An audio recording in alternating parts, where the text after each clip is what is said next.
সুপ্রভাত বন্ধুরা, আমার প্রথম ব্লগে আপনাদের সকলকে স্বাগত। আজ আমরা চলেছি বাংলার ঐতিহাসিক নগরী মুর্শিদাবাদে। এটি বাংলা, বিহার, উড়িষ্যার পূর্বতন রাজধানী ছিল। বাংলার নবাব মুর্শিদ কুলি খাঁয়ের নামানুসারে স্থানটির নাম মুর্শিদাবাদ। বহরমপুরের পুরনো কাঁদি বাসস্ট্যান্ড থেকে আমরা অটো করে পৌঁছে গেলাম মুর্শিদাবাদের আস্তাবল। কিছুটা পায়ে হেঁটে, টোটোতে চড়ে ঐতিহাসিক স্থাপত্যগুলো দেখার উদ্দেশ্যে বেরিয়ে পড়লাম।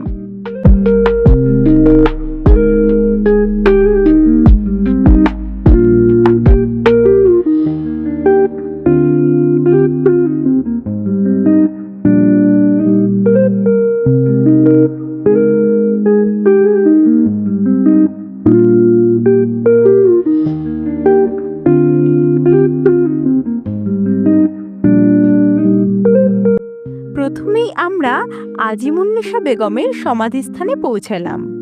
আজিমুন্নেসা বেগম ছিলেন মুর্শিদ কুলি খাঁয়ের একমাত্র কন্যা এবং মুর্শিদাবাদের দ্বিতীয় নবাব সুজাউদ্দিনের স্ত্রী।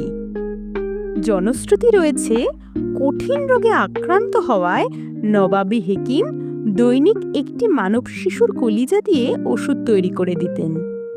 অসুখ সেরে গেলেও তিনি মানব শিশুর কলিজায় নেশাগ্রস্ত হয়ে পড়েন এবং গোপনে নিয়মিতভাবে শিশুদের কলিজা খেতে থাকেন।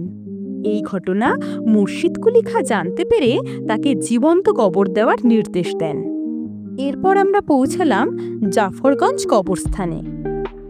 এখানে মির্জাফর থেকে শুরু করে নাজাফি রাজবংশের পরবর্তী বাংলার নবাবদের এবং তাদের পরিবারের সদস্যদের প্রায় 1100টি কবর রয়েছে।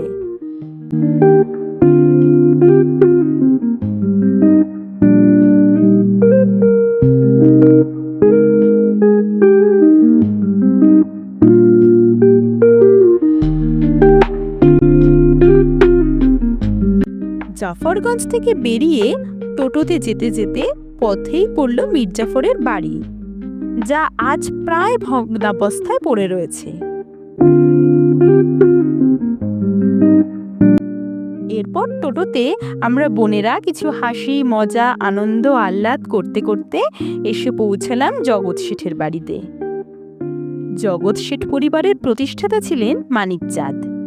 তিনি 18 শতকের প্রথম দিকে পাটনা থেকে ঢাকা আসেন এবং এখানে একটি বাণিজ্য প্রতিষ্ঠান গড়ে তোলেন। এরপর মুর্শিদ কুলি খাঁ তার রাজধানী মুর্শিদাবাদে স্থানান্তরিত করলে মানিক চাঁদ তার সাথে নতুন রাজধানীতে চলে যান। দিল্লির সিংহাসনে আরোহণের পর সম্রাট ফারুক সিয়ার নগর শেঠ উপাধি প্রদান করেন মানিক চাঁদকে। 1714 সালে মানিক চাঁদের মৃত্যুর পর তার ভ্রাতুষ্পুত্র ফতেহ চাঁদকে জগৎ শেঠ উপাধি প্রদান করেন সম্রাট মাহমুদ শাহ। এই বাড়িতে জগৎ শেঠদের ব্যবহৃত বিভিন্ন জিনিস ও আসবাবপত্র রয়েছে।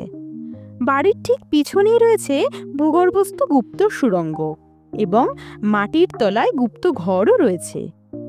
ঘরের ভেতর ভিডিওগ্রাফি করা নিষিদ্ধ থাকার কারণে আসবাবপত্রগুলো দেখাতে পারলাম না।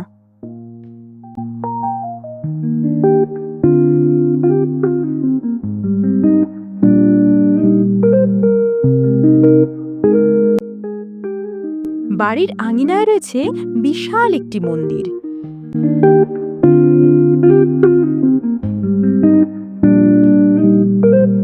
সেখান থেকে বেরিয়ে একই রাস্তা ধরে আমরা পৌঁছে গেলাম কাঠগোলা বাগান বাড়িতে। লক্ষ্মীপথ, জগপথ, মহিপথ ও ধনপথ। হাজারদুয়ারি থেকে 4 কিলোমিটার উত্তরে চার ভাইয়ের এই কাঠগোলা বাগান।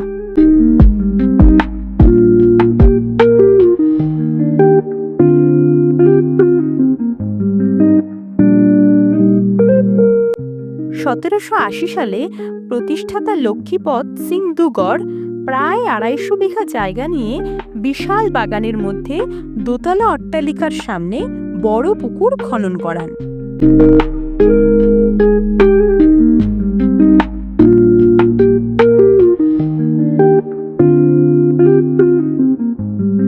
পুকুরে থাকতো নানান ধরনের রঙিন মাছ।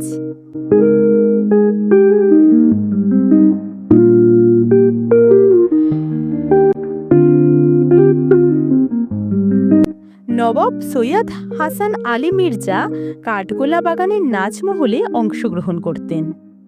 এখানে জৈন মন্দির ও প্রাসাদ ছাড়াও রয়েছে চিড়িয়াখানা, হেরেম ও শ্বেতপাথরে বাঁধানো পুকুর। কাঠগোলা নামটা আসলে কাঠগোলাপেরই অপভ্রংশ বলা যায়। সেকালে প্রচুর কাঠের আসবাবপত্রের ব্যবসা ছিল, আর ছিল গোলাপের বাগান, সেখান থেকেই এই নাম। এরপর আবার আমরা টোটোয় করে পৌঁছালাম বহু প্রতীক্ষিত হাজারদুয়ারিতে।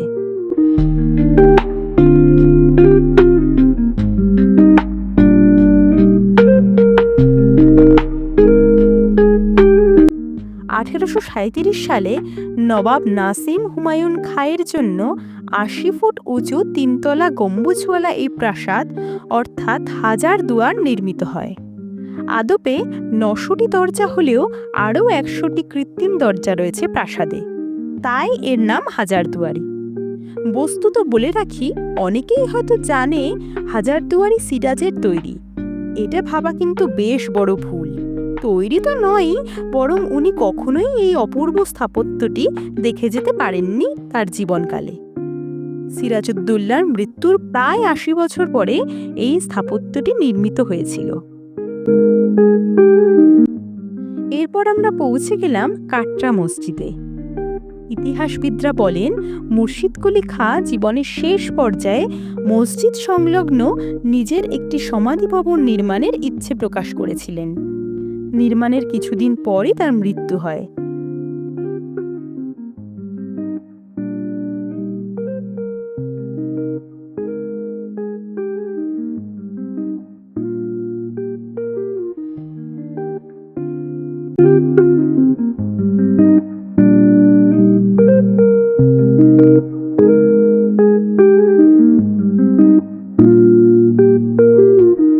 মসজিদের প্রবেশদ্বারের পরেই একটি সিঁড়ি রয়েছে। এই সিঁড়ির নিচেই মুর্শিদ কুলি খাঁয়ের সমাধি। নবাব এমন একটি জায়গায় সমাহিত হতে চেয়েছিলেন যেখানে তিনি মসজিদে প্রবেশকারী পুণ্যবান মুসলিমদের পদস্পর্শ পাবেন। মৃত্যুর পর তার ইচ্ছানুসারে কাটরা মসজিদের প্রবেশ সোপানের নিচে তাকে সমাহিত করা হয়। কাটরা মসজিদ থেকে বেরিয়ে আমরা পৌঁছে গেলাম জাহানখোসা দেখতে। ১৬৪৭ খ্রিস্টাব্দে জনার্দন কর্মকার তৈরি করেন ১৮ ফুট লম্বা এবং ৮ টন ওজনের এই জাহানখোসা কামান বা বিশ্বজয়ী কামান। কথিত আছে, এই কামানের গোলার শব্দে অনেক প্রসূতির বাচ্চা নষ্ট হয়।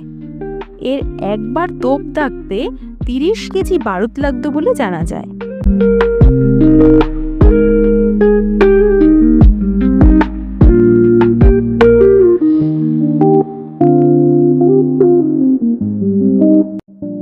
এরপর সেখান থেকে বেরিয়ে আমরা পৌঁছে যাই মতিঝিল পার্কে।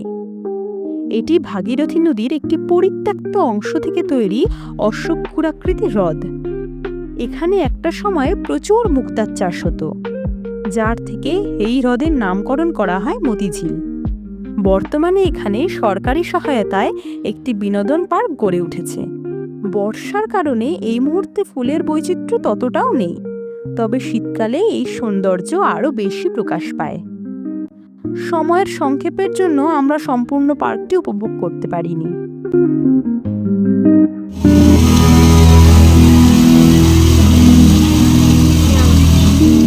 অবশেষে ঘরে ফেরার পালা।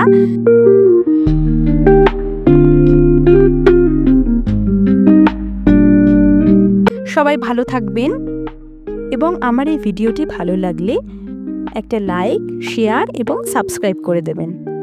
ধন্যবাদ। নমস্কার।